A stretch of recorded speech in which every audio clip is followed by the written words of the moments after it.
Welcome into another episode of the A-List podcast. I'm Kwani, Lunis, joined by Sherrod Blakely. And Sherrod, I'm going to take credit for the latest addition to the Celtics. Their new head coach, Ime Udoka, has been signed, and I called it the day before it happened.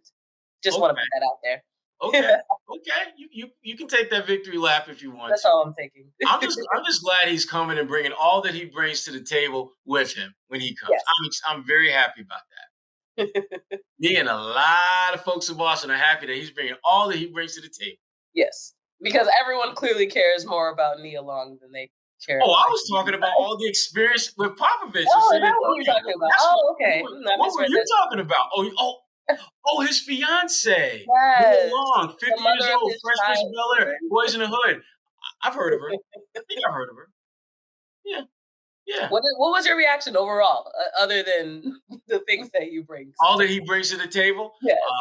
It's a good hire. I mean, I can't really call it a great one because there's still a lot of unknowns and uncertainties about how he's going to put this roster together. How is he going to use Jayson Tatum and Jaylen Brown? Is he going to be able to get more out of some of those guys that are on the fringe of the roster, guys who are going to be coming off the bench? What style of play is he going to have? Does he have the right personnel to go that route? There's a lot of questions about him that, regardless of who they brought in, it might still be there. But when you're making that shift from being an assistant coach to a head coach, even though the distance isn't very far, the type of responsibilities are enormous. And for someone going through that for the first time, you just don't really know whether or not they're going to handle it as well as they would want to and as well as they should. So there's a lot of questions, but I like the promise that he brings. I like the fact that he does have a very varied background. I like the fact that, and not enough people talk about this, but if you look at his career trajectory as an assistant coach, he's consistently been involved with teams that had multiple top shelf talent. In Brooklyn, which is where he's coming from, they had the biggest of the big threes that we've seen in the last 10, 15, 20 years in terms of talent. You look at the guys that he worked with in San Antonio. You look at just, coming to Boston where you have a Tatum and you have a Brown who are going to be, the faces of your franchise for at least the near future. He has experience in working with players of that caliber and that skill. And that's really going to be important as Jayson Tatum and Jaylen Brown's star continue to rise. In the front office of the Boston Celtics seem to really have that faith that he can get the mission accomplished. And that mission is the Banner 18 that we heard throughout that introductory press conference over and over again. He's the 18th coach of this team as well. So as Steve Pagliuca said, the 18th coach for the 18th banner, that would align very well. So he has a lot on his plate, a lot of pressure, but with a team this young but still very good, I think it is possible. He just definitely needs to surround himself with the right coaching staff and really execute this season. Yeah, and also get a little lucky. Yes. And by that, I just simply mean a player that is at a certain level, all of a sudden they take their game to a significantly higher one. We've seen that with Jaylen Brown. We saw that. You look at a team like for example, when Toronto Raptors won the championship, you look at Pascal Siakam and you look at the leap that he made as a player. For the Celtics, you would hope that someone like Nesmith could make a significant leap when he gets a full off season and summer league and all those things that most rookies get that he was not able to partake in just because of just the state of the NBA and coronavirus and all that. Mm-hmm. So you're hoping that someone that we're looking at now who's kind of in the weeds is going to step up and be that man, is going to step up and be that player.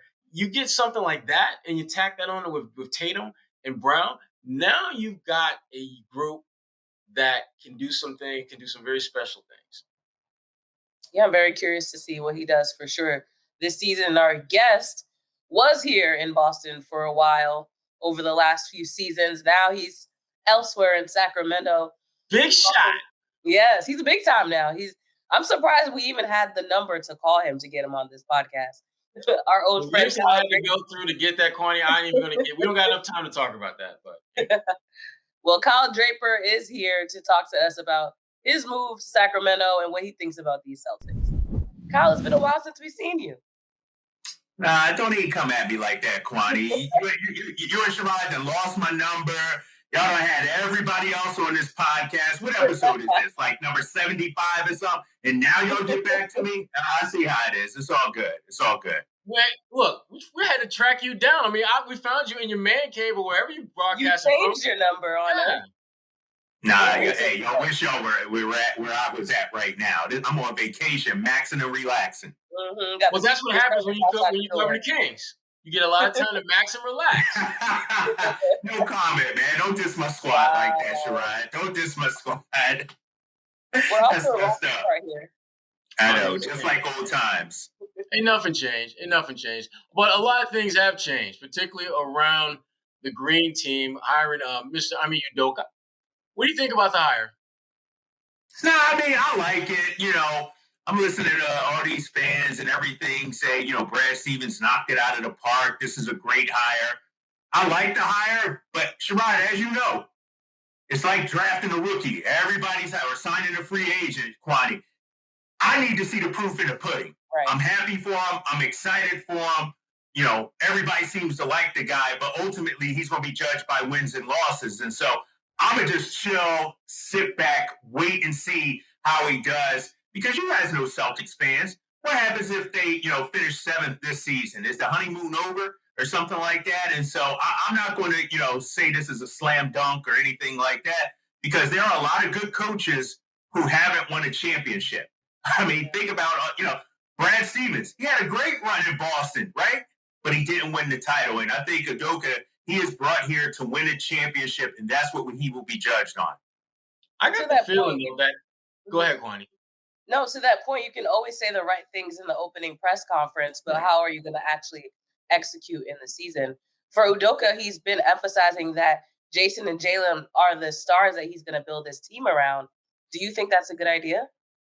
Yeah, Kwani, they have no other choice, right? I mean, you're riding and dying with Jayson and Jalen unless you decide to move one of them, and I don't think Brad would do that. And so this is your core. These are the two guys that are going to carry you as far as you can go. And so I think what Udoka is trying to do is instill some confidence in these guys. He talked about wanting them to be a badass out on the floor. And so I think his chips are all in. The Celtics chips are all in on these two guys. Let's not forget, they are still young. But then I look out there in Phoenix. I'm looking at Devin Booker, 1 win away from leading his squad to a championship. You know, I'm looking at Trae Young leading his squad to the Eastern Conference Finals. And so I think it's a young man's game right now, and it's time for these young boys to step up.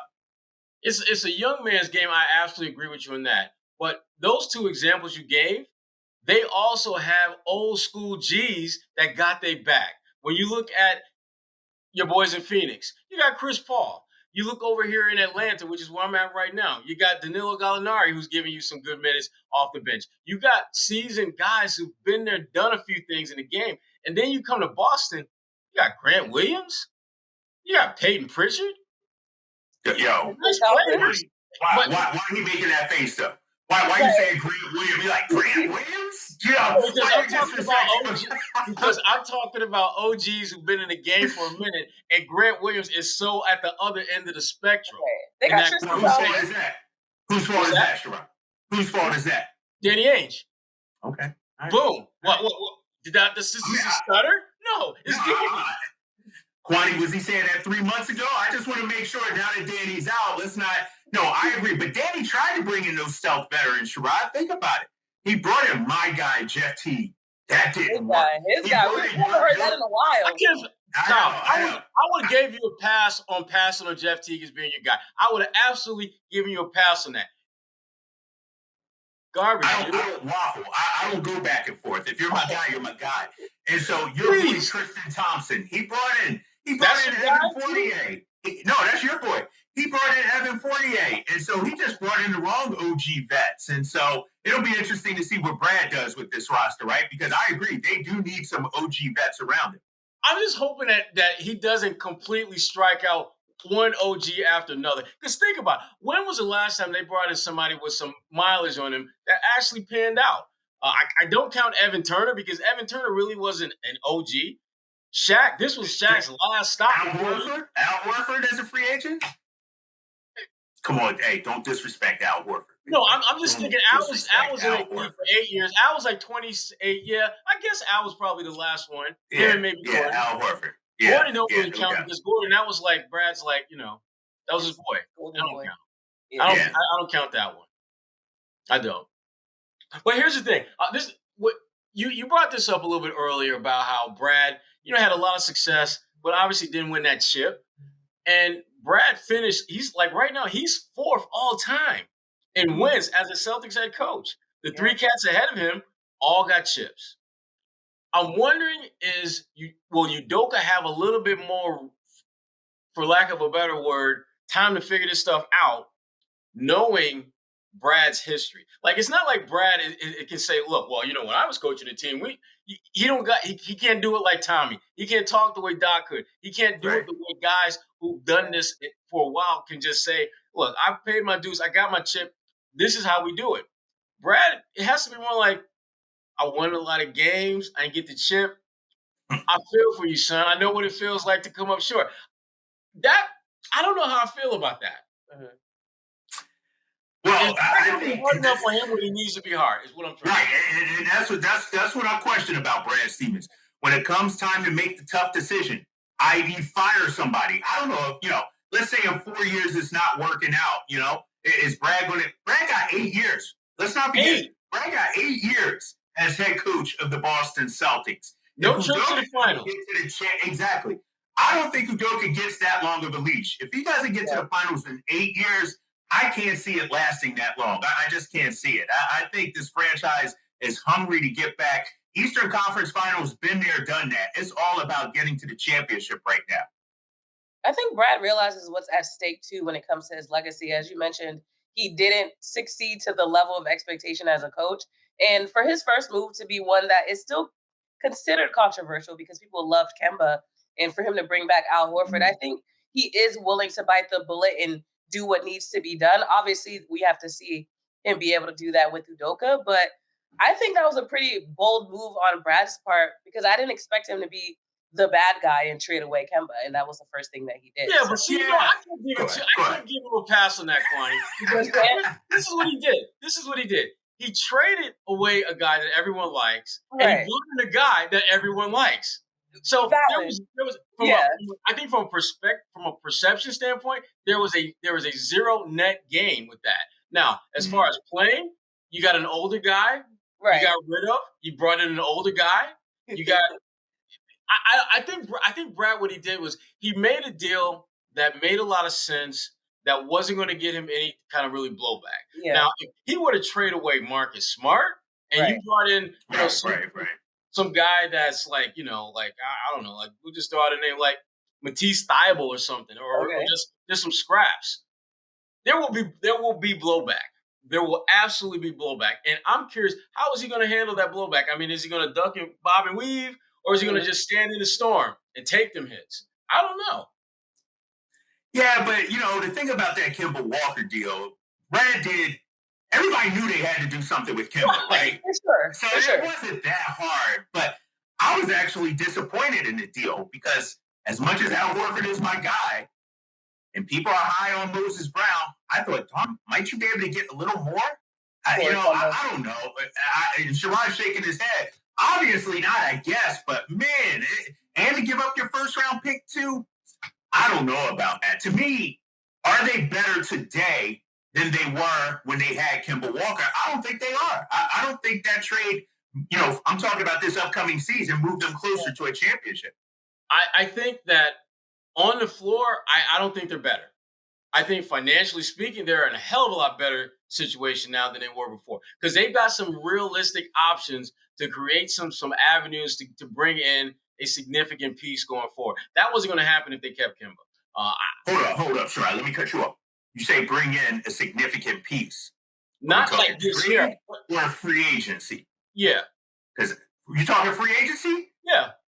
I worry about the Celtics and attracting a quality free agent going forward. This is where Udoka is going to have to be the difference maker because I think he has been around the game long enough to where guys respect him, and he might be able to sweet talk some cats into at least thinking about coming to Boston. And to me, if you can get to the point where players will at least give you a chance to make your case, that's all you really want. And if you're Udoka, I mean, look, man, he's got lots of things going for him. Lots of things going for him. Absolutely. I'm just saying. No doubt. Good I for think him. that's a really good point, though, because Lots of people looking forward to coming to Celtics games to this year. see who they find courtside. It's just take in the environment. Right. Oh, Draper, don't act like you don't know, boy. No, I know exactly what. I may have to fly back for a couple of Celtics games or something. Maybe she'll come out to Sacramento on a road trip or something like that. Maybe. Oh, yeah. I can see Kyle being like, yo, let me talk to your significant other, because we want to get the full scope. Need some background on a pregame show or something like that. No doubt. Everyone's gonna try to find that angle this season. How can we incorporate Miss Nia Long? Yeah. Hey, I am impressed though, because she's fully embracing this move. She didn't have to do all those social media posts wearing the jersey and all that. She didn't have to do that. Did you see that one? Oh, she did? Oh, I didn't see that one. Oh, wow. I didn't see that either. I'll send it to you. I got it. For those who didn't notice, though, on Instagram, she did post a photo of her wearing a number 18 jersey, which signifies Udoka being the 18th head coach, but also the goal of the 18th banner. So, as you mentioned, Kyle, that it was a big deal for her to publicly claim the Celtics and really root for Udoka. I'm glad. No, exactly. Especially after your boy Kyrie and everything. No, exactly. I think the Celtics needed this kind of PR, this kind of publicity. Yeah, because, when you look at the kind of season they've had, my goodness. The shots just kept coming. You're not winning games. You got guys hurt. Kyrie in Brooklyn, but still taking shots. Right. Yeah. Still taking shots. And when you talk about attracting free agents, I think the social aspect of Boston is a really big deal. You look at LA, you look at Miami. Those are fun cities. No one thinks, I want to have fun, let me go to Boston. At least for hold up, Kwani. I got to cut you off because you're making it sound like my boys in the NBA are all about LA and Miami and nightlife and partying and things like that, They obviously don't have a choice, generally speaking, but if you're a young NBA player with money to blow and fun to have, wouldn't you want to go to a younger city or a more fun city? Well, so what you saying? You ain't going to Salt Lake or you ain't going to Boston? Is that what you're telling me, Kwani? Anyone ever said, I want to go to Salt Lake? Me? When's the last time you heard that? You just try. The one guy. No, I'm joking. Don't lie. It's a great city. I love Salt Lake City. I do. I really do. Kyle, we want to talk about your Sixers. I think a little bit. Hey, my Sixers. Hey, how come y'all wasn't talking to me when they were winning? All of a sudden they lose. Let's call Draper up and get him on the phone for it. Let's talk about we waited so long to be on the podcast. Because Draper, the line was so busy because y'all just didn't know how to act when they were actually winning. Y'all all talking to each other. Hey, you see our team is winning? Our team is winning? Can't talk to y'all then. Couldn't talk to y'all then. Y'all too humbled. Yeah. No, you're right. I'm here. What you got? Go ahead, Kwani. What has been your reaction to this past season and them getting booted out of the playoffs? Disappointment, because let's be honest, it was set up perfectly for them.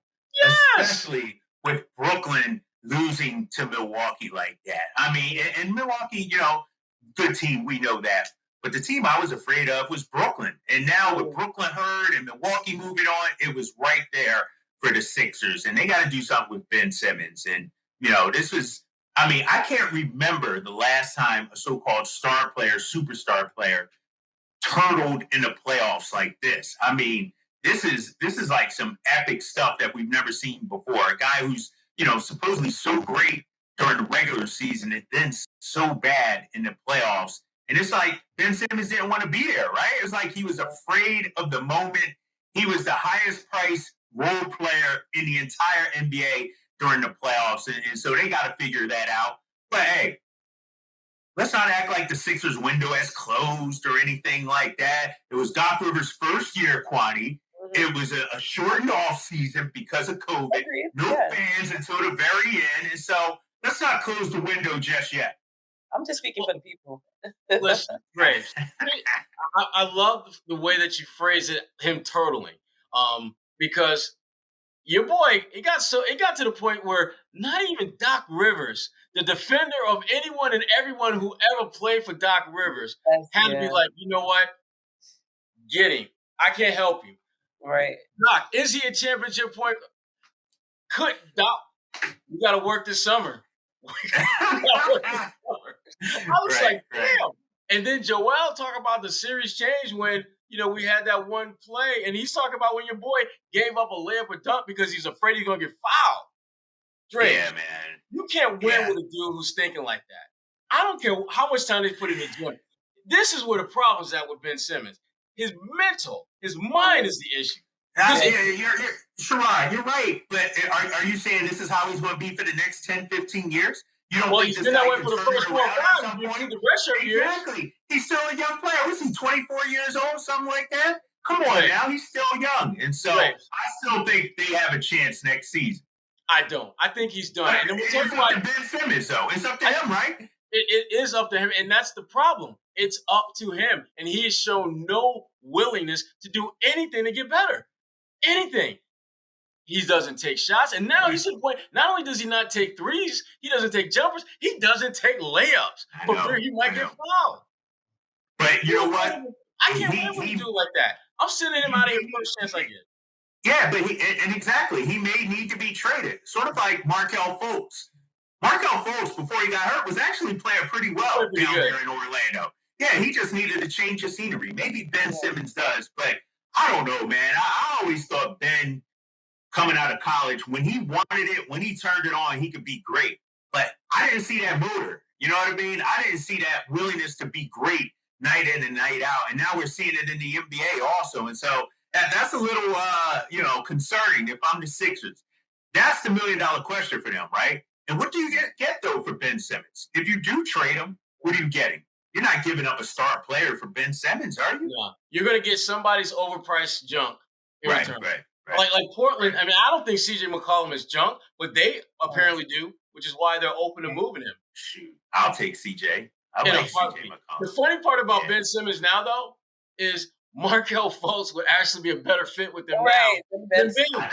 I know. You're right. I like Markelle. I mean, but it just didn't work. There was something mental in Philly. They screwed him up there in Philadelphia, and they might be on their way to doing the same with Ben Simmons, man.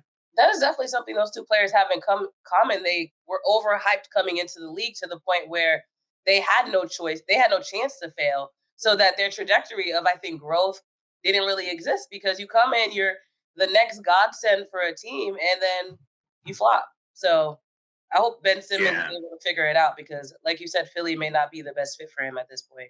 And it's crazy. He's a multiple-time All-Star. That's what's so crazy. Like, I don't think we've seen a player this good during the regular season look this bad in the playoffs. Yeah. Well, let's talk about a different multi-All-Star, shall we? Let's talk about a young man named Jayson Tatum. Jayson Tatum. I heard about him. JT. Now, Drake, you saw how his season ended. I mean, he was getting buckets. Team didn't win as much as obviously he wanted to. They wanted to. He had COVID this year, had an inhaler at one point to kind of help him navigate. So clearly, this was a physically taxing season for him. He going to Tokyo. He going to be balling with the big boys. How do you feel about that decision on his part? I got my own feelings on that. I want to hear what you think, though. I love it. I love it. Yeah. He needs to be the face of Team USA. I know Kevin Durant's going there, but I want Jayson Tatum to be the best player on Team USA. Because you know what happens? When you come back, you walking around like you're the hot stuff. I don't know if I could curse or not on this show. This is a family program, but you walking around like this stuff don't stink. You're the ish. Exactly. You're the ish. And I think he needs a little dose of that. And I think, when we talk about Udoka, that's what he wants to see from him. Don't be deferring to LeBron or Durant or, Brad Beal. Just be happy you're on the floor with those guys. Make sure you are the best player on the floor. And if he goes out there and dominates in Tokyo, I know Kevin Durant's going to be there as well. But if he shows and proves that he's the best player out there, I think that'll help the Celtics. And I think Kevin Durant realizes that, I'm the baddest scorer in the game right now, but JT coming. After missing out on $32 million in incentives, I know he has a chip on his shoulder. So if he couldn't do it in the regular season, he's gonna go out in Tokyo and do something. I got think the wrong T-shirt on. I got a T-shirt saying "Stay Salty." Look, that's what Jayson Tatum needs. He needs to have the "Stay Salty" T-shirt on. Absolutely. Yeah, but hold up. Can I say something quickly about Tatum? Sure. Yeah. And he had a great finish to the season, but he has to elevate his game. He has to be better. 50 points, so what? I don't care. What does that mean? What do you think means better? He has to make the other players on his team better. Yeah. And Jaylen Brown also. We know those guys can go out there and get buckets. But can you make life easier for the Peyton Pritchards, for the Marcus Smart, for your boy Sherrod Grant Williams? You have to elevate those guys. When we talk about some of the greatest players to ever play this game, one thing they were able to do, trust their teammates, put their teammates in position to succeed, and elevate the play of their teammates. And I think that's the next thing with Jayson Tatum. I don't need 50 points. I'd be good with 27 and 8 assists and 10 rebounds, like a full, complete game, not just filling the stat sheet scoring-wise. I need Jayson Tatum to round out his game and really elevate his teammates. Well, his teammates need to play a little bit better when they get opportunities to play. I mean, if you got cats, like your boy Grant, who can play like 25, 30 minutes, have like 3 points, your boy Grant, a rebound. Yeah. And he'll do a decent job defensively, but he's not locking anybody up. They need guys to be stars in whatever role they're asked to play. I look at a guy like Nesmith. You make shots. When you get the rock, guess what? You need to shoot. Yeah, you need to make shots. You need to shoot. Shots don't get made if you don't take them. I remember Jerry Stackhouse used to tell me this all the time. When he would take like maybe 20, 25 shots, and someone would ask him, did you take enough shots? Or did you feel that you got enough shots tonight? And he was like, no. Because I'm paid to make shots, and I need to keep taking them if I'm going to make them. And I love that mindset. I love that. Right. For most players. Yeah. I just think the Celtics, they got a lot of finishers. Mm-hmm. I consider Kemba Walker a finisher as well, but they don't have that person that brings it all together, on the floor. And so, it tastes good, when you see them scoring, but that they're using the sweet and low sugar. They need that real sugar to really bring them all together and make them a better team. And so I think their roster is incomplete right now. Hopefully I'm not the only one. I mean, they still need a point guard. Way. Yeah, exactly. As much as I love Marcus Smart, I don't think he's the answer as your starting point guard. And you don't need a guy that comes in and scores 30 points. You need a guy that can get you 10, 11 assists on any given night. They don't have that. To that point, you mentioned Tatum being the one that makes his teammates better, but wouldn't you see that facilitator that's missing as that person to facilitate for the entire team versus Tatum having to take up that burden? No, Kwani, because if you're going to be great, you give the game whatever it needs. If your team needs you to be that facilitator, hey, right? You know what I mean, Sherrod? Seriously, if you want to be great, if you want to be in that LeBron conversation, because that's how I measure everybody. LeBron can go out there and beat you with 50 points. He can go out there and beat you with 15 assists. He can go out there and beat you with rebounds. And so when I'm talking about a complete player, that's what I want to see from Jayson Tatum. Kevin Durant. We saw Kevin Durant in the playoffs, that 49-point game. It wasn't just points. He played great defense as well. Tatum has to get back to locking people up. Whatever the game needs, that's what Tatum has to provide, and it's not just always scoring. He's been a little rocky on defense. Like he's had moments where he's been amazing, and then he just kind of flatlines for a little bit, and then he gets amazing, and then he gets like not so amazing. He needs to play that end of the floor with a little more consistency. No question about it. Yeah. Now, Drapes, we love you. Here we go. Oh, no. I'm gonna be nice. I'm gonna give you your flowers. First of all, congratulations on your last year in Boston. You got an Emmy for the pre and post game. Now, how does this one stack up with the war chest of Emmys you got? Because apparently you got like you and Bill Russell in all them championships. Y'all like neck and neck, right? Yeah, I know. I don't have many Emmys, and the Emmys I do have before this one came as part of like the game broadcast. As part of like a game broadcast. So you were like Robert Horry, or were you like Brian Scalabrine? Both were the same team. But what? No, I would say Robert Horry. Yeah, I would say give me Robert Horry. Yeah, I wasn't Shaq or Kobe or nobody like that. I wasn't the star. That was Mike and Tommy. But I played my tiny role. When I got the rock, I knocked down the shots. This one, I was the host of pre and post game. Like, that has my name on it, and so this one means so much more to me. And so it reiterates the work that we did. You guys know at NBC Sports Boston when we were all there together, we had a good group and we put out a good product, and this just validates that, I think. Yeah, well, I was happy for you that you got that. Sad that you no longer you can't repeat that chip. Right. It had to come when I left, right? Yeah. Exactly. So here's my thing. What for you, Drapes, is like the transition from Boston, which is one of the largest markets in the country, to a city that it's. I mean, we're not talking like backwoods, middle of nowhere, but it's not big like Boston. How has that transition been for you? Man, you better not be dissing Sacramento. Sacramento is much better than I expected. I tried to give y'all as much dap as I could for the only city I've ever been in where I saw tumbleweed in the middle of the road. But anyway, keep going. Nah, that was back in the day. That was your first few years covering the NBA. Sacramento is up and coming, big fella. You know where we stay at, Sherrod? Downtown, the Sawyer Hotel. Dude, you go 5 blocks up the way. There's a lively scene. It's hype.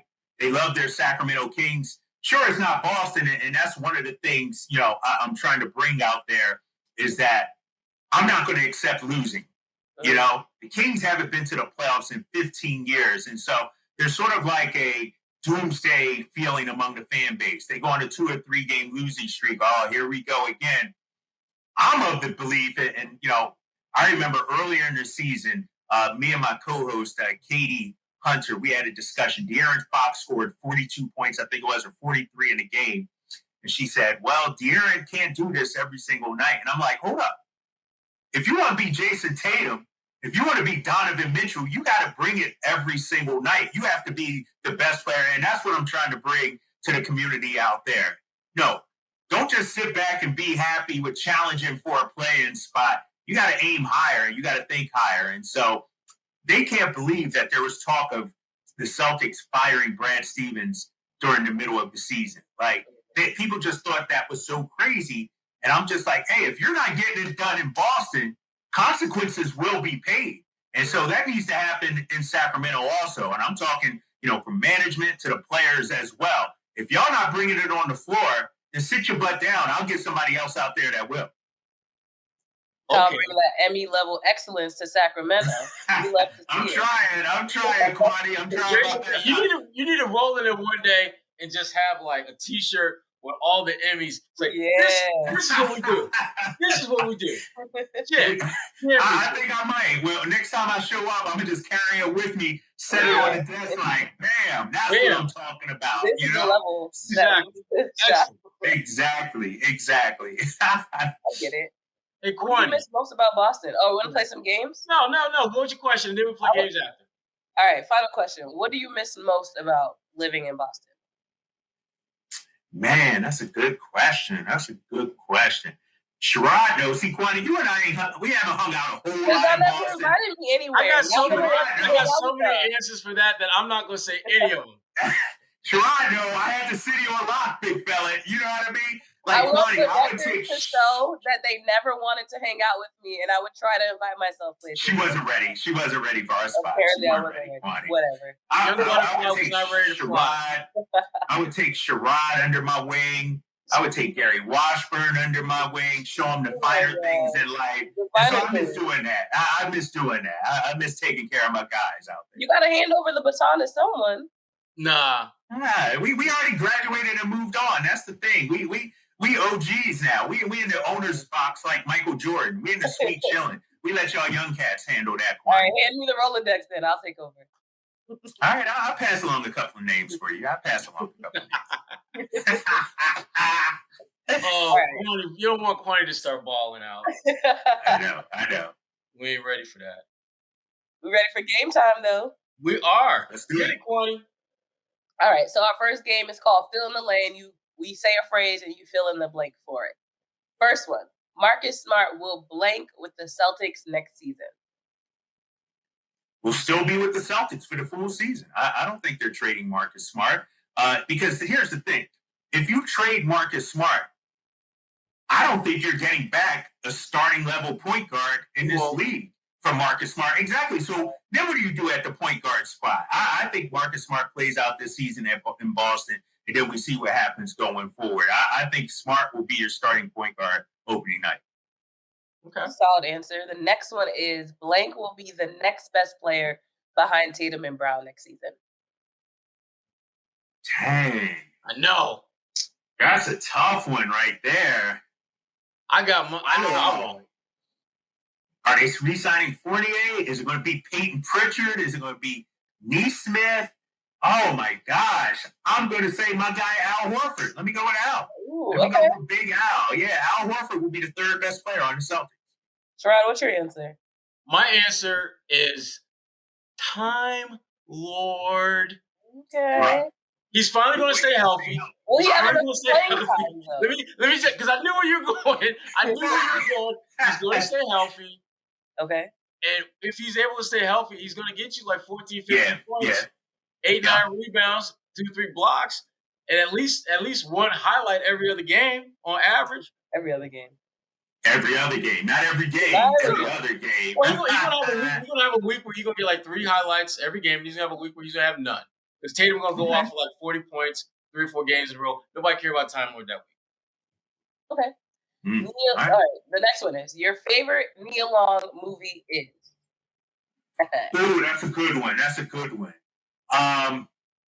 You could do Love Jones, right? Yes. Yes. Exactly. So I'm going with everybody might say Friday or something like that. Nah, I'm going with Love Jones. Love Jones, Boys in the Hood. Yeah. Yeah, we see a lot of big ones. Love Jones is for me as well. Yeah. All right. Our second game is called Starting 5. I say a word or a phrase, and you tell me the first thing that comes to mind when you hear it. First one, Ime Udoka. I don't know why. Just lucky man. Big one, Nia. Good one, Drake. Real one. I like lucky that. Man. Keeping it real, Kwani. Keep it real. Let's keep it real. The dude has a beautiful fiance. He's a good-looking man. He's sharp. He dresses well. He has it all, man. No, but the dude has the total package. So, no, he's a lucky man. All right. Sacramento Kings. The home. I'm ready to get back to Kingdom. Hey, I'm telling you, Sherrod will remember this. When they were rocking and rolling with C-Web, with my boy Doug Christie, they had probably the best home court advantage. So when you say Sacramento Kings, I see a team on the rise. I'm waiting till those 17,000 fans get back, and hopefully we win some games this season. I just know C-Web ain't walking through that door. Doug is walking through that door to be with you. When he walking through the court. But Kyle Draper's walking through that door. I'm walking through that door now. That's what matters. Exactly. Yeah. Brad Stevens, the GM.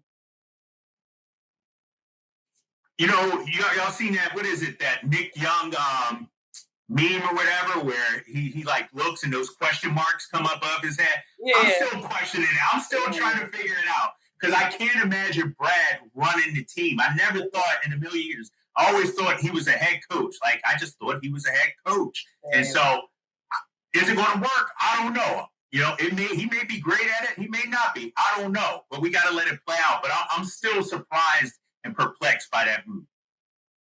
Danny Ainge's legacy. Wow. You know what?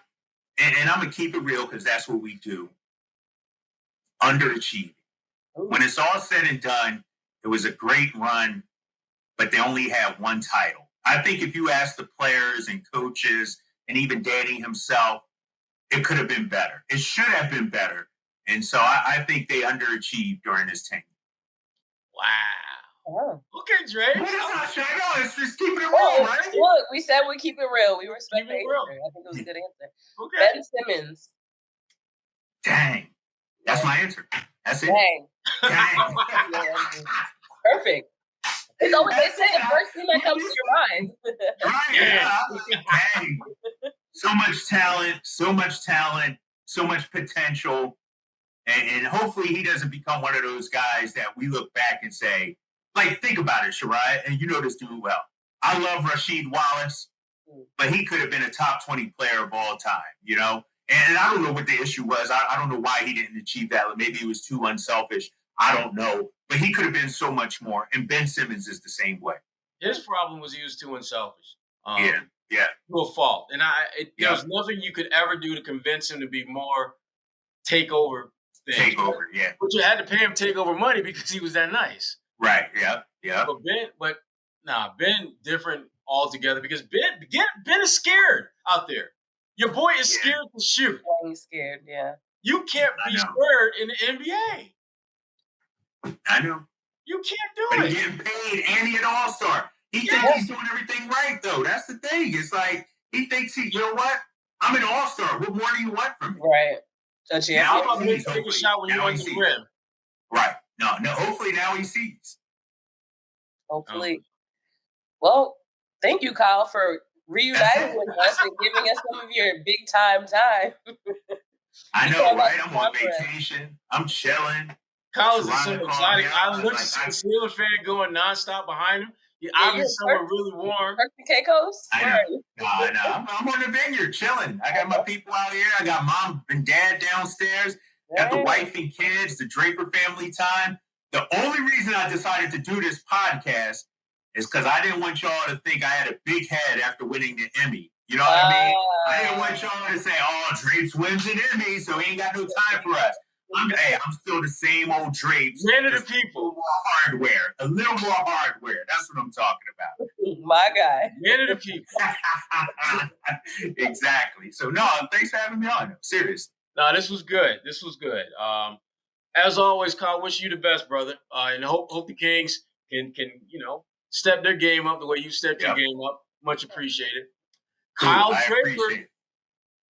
My man. Thank you, guys. See you, brother. Kyle Draper. Mr. Emmy. Kyle Rasheed Draper. You just put his whole government out there for no reason. Government name out there. Just make sure it keeps him out of trouble. Keep him humble. Because not everyone know your government name, so you gotta fly right when everybody know. So now he was good. Good stuff from Kyle. What jumped out to you about what Kyle had to talk about? I was going to ask you what you missed most about your partner in crime. That was my dude. That was my dog. That was absolutely my partner in crime, and I do miss Kyle. I miss going at him, acknowledging when he's wrong, because that's kind of what I did most of the time. But no, it was fun. It's always good to chop it up with him. He's Kyle and I came to Boston within like weeks of each other, and so we both kind of learned the lay of the land at the same time. Had a lot of the same issues. We both, we're transitioning our families to a new part of the country that we'd never really been to before. And so we clicked like that. But the one thing that I always appreciated about Kyle was that there was always, we could go at each other and it would never get personal. It was always professional. And we went at each other hard. All the time. All the time. But it never felt like it was anything more than just, he's got an opinion, I got an opinion, let's go at it, let's go.